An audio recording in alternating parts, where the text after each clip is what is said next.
The trouble started on December 23rd. Christians in a village some 800 miles southeast of New Delhi were preparing for a special Christmas service. According to church leaders, Hindu radicals were opposed to the event and began attacking Christian homes and churches. Hindu hardliners insist the fighting started only after Christians tried to attack a prominent Hindu leader in the area. More than 700 homes were destroyed in 3 days of fighting. People have lost everything, almost all.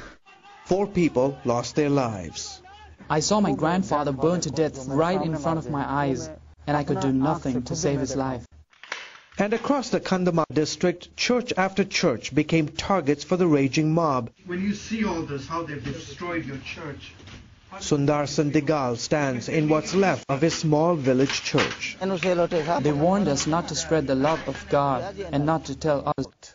Do you have any evidence, Sergeant, that this was a coordinated attack, a planned attack? It's well coordinated, well orchestrated, because it has happened in 80 different places. Dr. Sergeant George runs an organization that documents the persecution of Christians in India.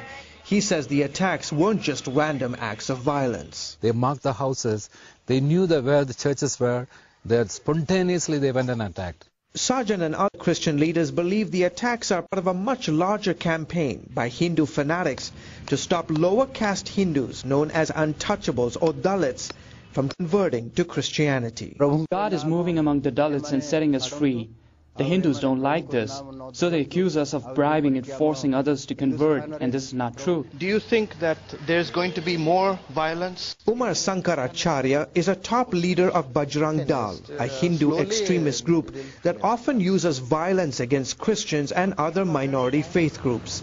He accuses Christians and foreign missionaries of using conversions to try and lower the number of Hindus in India. This is a problem and we will deal with it.